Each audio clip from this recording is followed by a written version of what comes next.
A Cedar Point trip can be expensive, and today we're going to talk about the best ways I can think of for you to save money on your trip. So I hope you're ready. I hope you're excited. Let's go.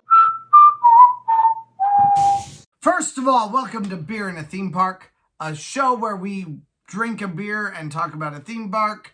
And this is not a beer, but we are going to talk about a theme park. Today we are drinking wine. I'm batching this, so let's go. Anyway, there's a ton of stuff to talk about as far as good ways to save money at Cedar Point. Unfortunately, a lot of those are not going to surround your base ticket. When you consider the amount it costs to go to Cedar Point in comparison to going to Busch Gardens, in comparison to going to Disney World, or to going to Universal Studios, you are spending a shockingly low amount of money to go to any Cedar Fair park. They are substantially lower, and I mean Cedar Fair and also Six Flags are both kind of your budget brands. I mean, they're not the ones that are open all year long, first of all, and they do have less in the way of theming, less in the way of, 100% constant customer service, that, that Disney brand customer service, stuff like that. They're not going to have quite as much in those regards. These are thrills parks. And because of that, you spend a little bit less money going to them. Because a lot of times they don't hide their crap. They allow you to see it. So that is something that saves them a little bit of money and also saves them a little bit on personnel. But when it comes to thrills, when it comes to excitement, often you cannot beat a Cedar Fair park for that. And definitely you cannot beat Cedar Point. So when you consider the idea that you're going to spend $45 to go to Cedar Point, you're not spending a horrible amount of money, especially when you consider that it's very possible to spend $145 total for one ticket to go to Disney World in comparison to one ticket to Cedar Point costing you $45. And also, that cost hasn't really changed a whole lot over the last decade, really. However, there are a couple ways that you can still save money on your pass overall. So Cedar Point does have a couple of different passes that could help you. Of course, you could buy just your day ticket. Your day ticket is going to be a one-time cost, and it's going to cost you the least amount. Usually $45, sometimes a little bit less than that, depending on if there's a specific discount or something like that. But you can also buy the summer pass. If this summer is just a time when, your kids are off school and you just want to encourage them to go get the stink off of them outside, then Cedar Point may be the best place to go. You're able to go there, get this summer pass. I believe it's like $105, something like that, which is insanely cheap. If you go just 2 times, when it comes to both getting into the park and parking, you've saved money by a long shot on every person in your group, because you spent that $20 anyway on parking, and you also spent that $45 per person for everyone in your party. So I definitely think that summer pass is best for you. Of course, if you're still thinking about going to visit other parks, I would recommend the Platinum Pass instead. That may be a better option for you. There are lots of different options. I don't really recommend the Prestige Pass, and I have a video that's out about that, so go check that out if you would like to. I'll have it linked up here about the Prestige Pass and all the different benefits that are for you. In this video, I talk about it at Kings Island, but it's similar types of amenities that you're going to get at Cedar Point also. Now, you also have ticket bundles. Those bundles are often like $90 per person for a full stay, everything included resort time. So you'll be able to stay at one of the hotels here at Cedar Point. You'll be at Cedar Point itself, and often it includes something to deal with a larger event. So in this case, what I'm actually referencing is a Frontier Festival package that's somewhere around $90 per person, although that's the base price is $90. But you can bundle things together where you're going to have a lot. Now, in this case, you are saving money, but you're only saving money if all those things were things that you wanted to do anyway. If you wanted to stay at Hotel Breakers or you wanted to stay at Breakers Express, then those are options for you, and you could actually have a decent trip regarding all of that.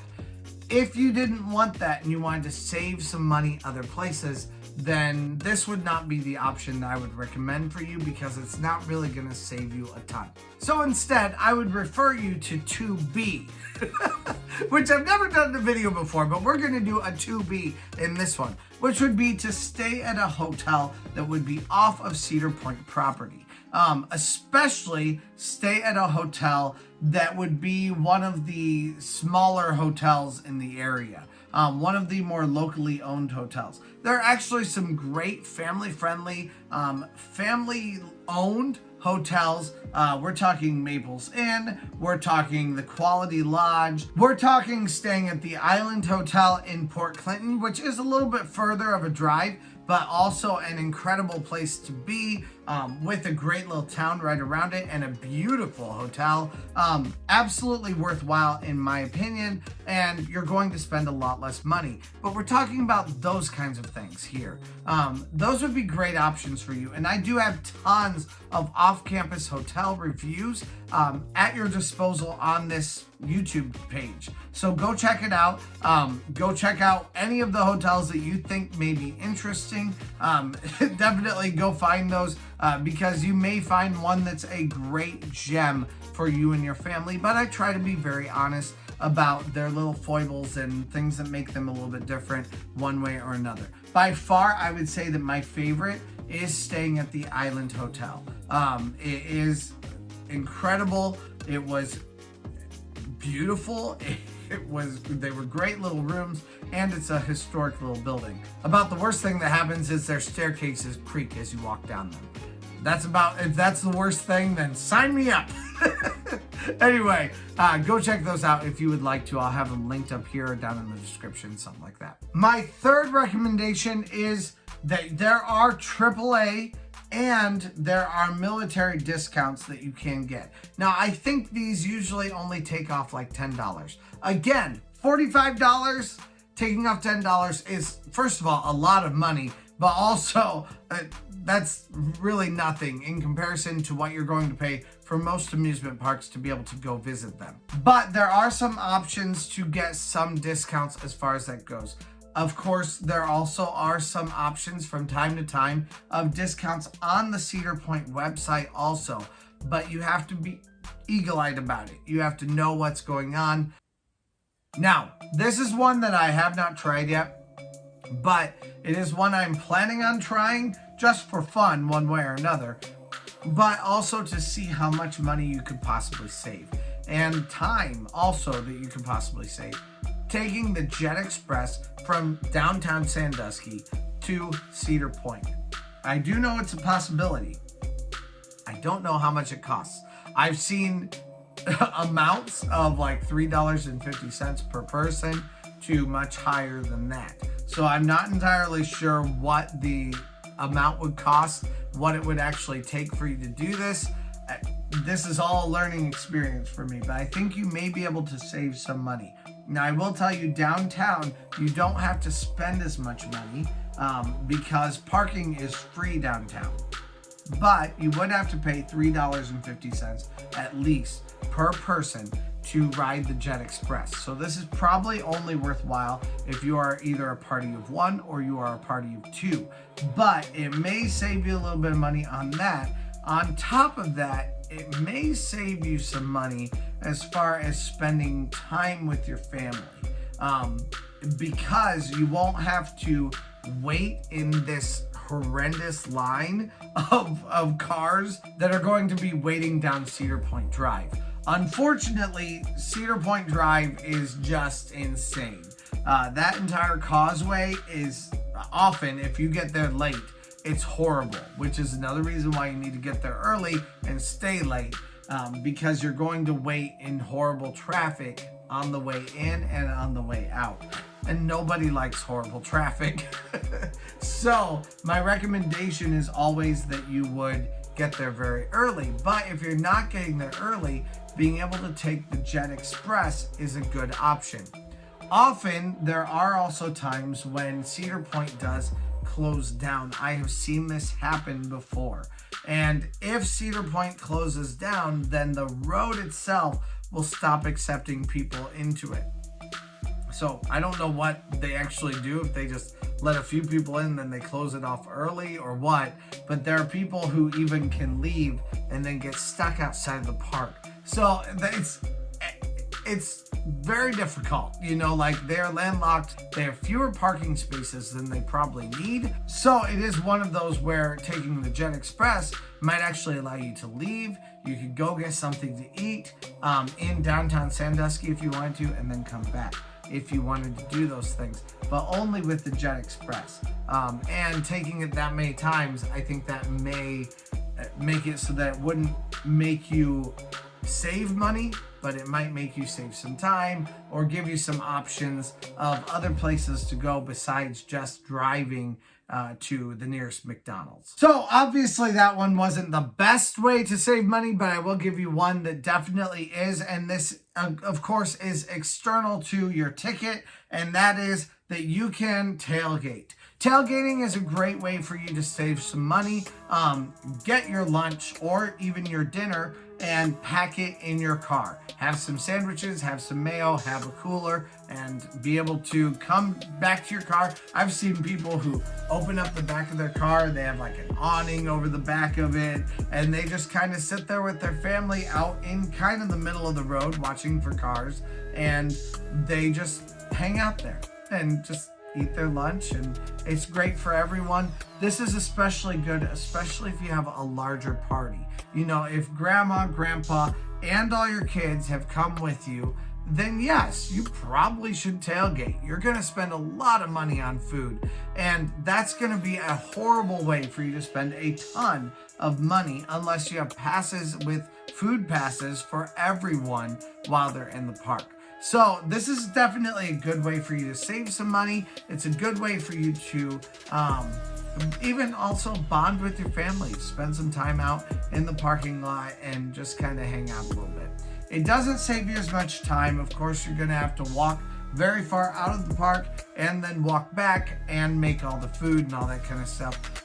But again, a great cost-saving technique for you. One bonus thing here is that you could potentially take that food out onto the beach and then just have a little bit of a picnic with your family out on the beach. Get your toes in the sand, hang out, kill two birds with one stone, enjoy a great place with some incredible ambiance, and still get a little bit of a cheaper meal rather than having to spend $12 to $15 on every meal for every member of your family at Cedar Point. You do not have to buy a meal for every single person in your party. I will tell you there are a couple different options of places where you could eat, where you could share a meal. One of the biggest ones for me is Hugo's. Now, I get pushback on this all the time because apparently people think that Hugo's is trash. I love Hugo's. Maybe I have really bad taste in Italian food, but that's okay. I like it. So it's very good to me. And at Hugo's, you get some really good meal possibilities. With each meal, you'll get usually a pasta, some sort of a little side, not like breadsticks, but you'll get something off to the side with that. And then you'll also get a salad. So basically you get an entree and something that could be like a mini entree anyway. If you have someone in your group who likes just the Caesar salad, that may be a great option for them because they can eat the Caesar salad while someone else has the lasagna or the fettuccine noodles or whatever it is that they are serving at that time as their main course. So that may be a really good option for you. There's also pizza there. They've had like these roll-up rolls of like greasy pepperoni goodness that I've definitely enjoyed before. So there's been some really good stuff. Maybe it's not like highfalutin or something. And I enjoy a very high class meal, but that's definitely unequivocally not what you're going to get at Hugo, but you are going to get a good, cheap meal that's also going to be relatively economical, especially when it comes to sharing with a friend. Or with a family member. Also, you could go to Backbeat Q and get something very similar. Backbeat Q is a barbecue place, so you could eat the barbecue yourself, and then you usually will get some sort of a side with it. Often you can get macaroni and cheese, and kids are notoriously lovers of macaroni and cheese. So usually you can share that with a kid in your group and not have to spend money on a meal for every single person. Another option would be getting sides for everyone at Cedar Point. So instead of getting a full meal of your entire entree and a side, you can often get 3 sides instead of a side and a meal, or a side and an entree. And you could share those 3 sides among maybe 2 different people. That often gives you a little bit more food. You know, like usually your side is a little bit bigger. If you're getting corn with your meal, like the braised corn ribs that they have, you could get those corn ribs, and those usually have like 5 corn ribs, something like that. So you're gonna get quite a bit with that. You could get lots of potatoes. So you can get a pretty good starchy meal that's going to give you lots of energy for the rest of the day that you could also divide among 2 different people.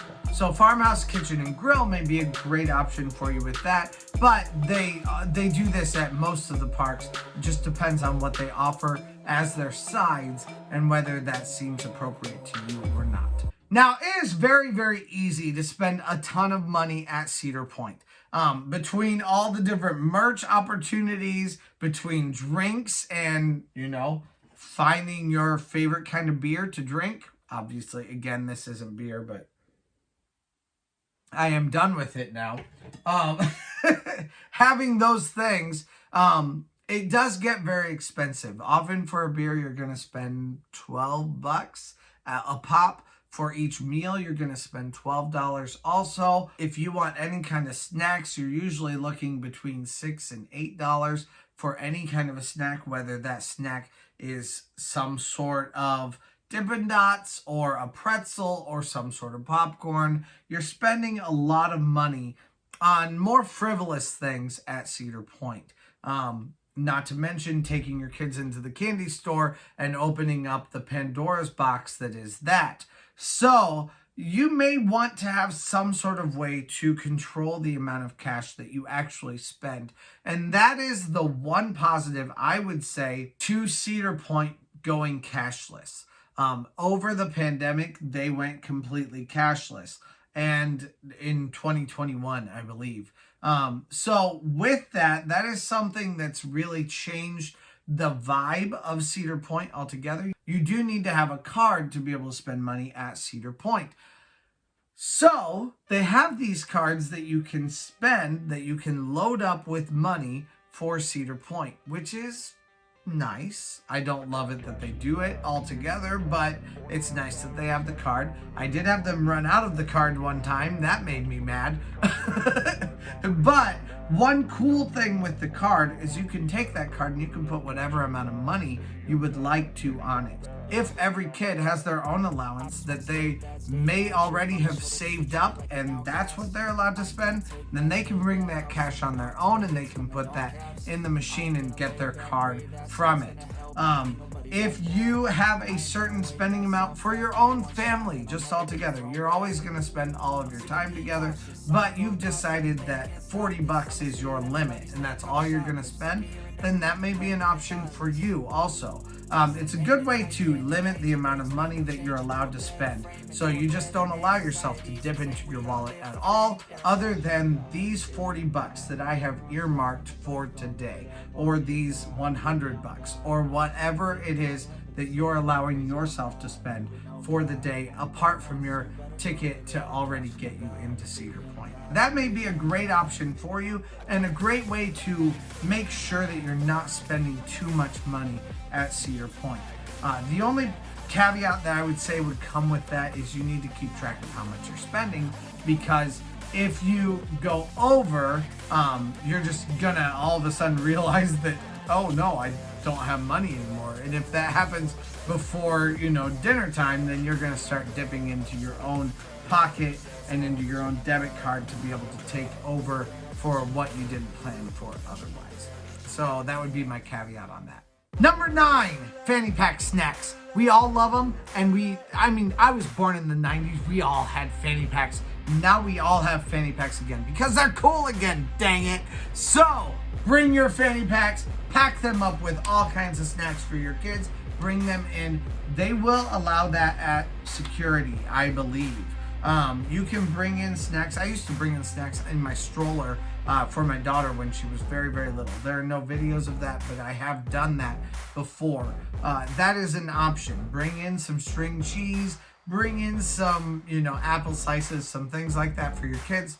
That way they're not constantly hungry throughout the day, and you can give them snacks as they come in. That should save you quite a bit of money in comparison to having to buy that Tops ice cream later on in the day and spending that, $12 for that Tops ice cream, or $6 for that one scoop of Tops ice cream, which is worth it, but it'll save you money. One more thing, this will save you money, but it'll only save you money if it's something that you already really wanted to do. And that is that you can eat outside of the park. You do not need to eat inside Cedar Point. I don't recommend, though, leaving Cedar Point property unless you've got a Jet Express date. If you can leave on the Jet Express, then it may be worthwhile. Being able to go over to downtown Sandusky and eat something there would be great. But mostly you're going to find more expensive things there. You can check out my video on downtown Sandusky right up here. One thing that does save you a little bit of money potentially is if you want a sit-down restaurant and you don't want to be inside the park. You can get a little bit of a cheaper meal by going to Tomo, or by going to Perkins, or by going to TGI Fridays, and they're going to be better quality meals overall. Being inside the park, you're going to spend more of the premium prices. Those places are still expensive places, but you're going to spend a little bit less money. Actually, when I looked at it, I think you're going to spend like $15 for a regular meal for almost anything at Cedar Point. But you're going to spend $20 or $25 for Tomo, which is a sit-down meal where you watch them make the food in front of you. So, to me, in comparison, the amount of money isn't that much more that you're spending for Tomo, especially with the amount of food that you are getting, and you could share that with your kid pretty easily. So that may be a good option for you to be able to save a little bit of money and to make a great, memory with your family. So anyway, let me know what you guys think down in the comments. I'd love to hear from you guys down there. Let me know if there are other cost-saving techniques that I did not cover on this video that you would love to tell people about down in the comments. If you flesh that out, I will very much give you, a pin on it. And I'd love to hear from you guys down there in the comments if there are some things that I haven't thought about. So thank you guys so much for watching. Please press that subscribe button, like I said, if this was helpful at all to you. And also, please go check out my Patreon. I'd love to have you guys join me for Patreon if that is something that you would like to do. Of course, everything that you're going to have on this website, on YouTube itself, is going to remain absolutely the same, but there are some more pieces of entertainment that you can find on Patreon if you would like to. So please go join me there if you would like to do that for some more stuff that you can find out about me and about the channel altogether, and also some voting rights. There's all kinds of stuff you can do. So go check that out. Thank you guys so much for watching, and let's go!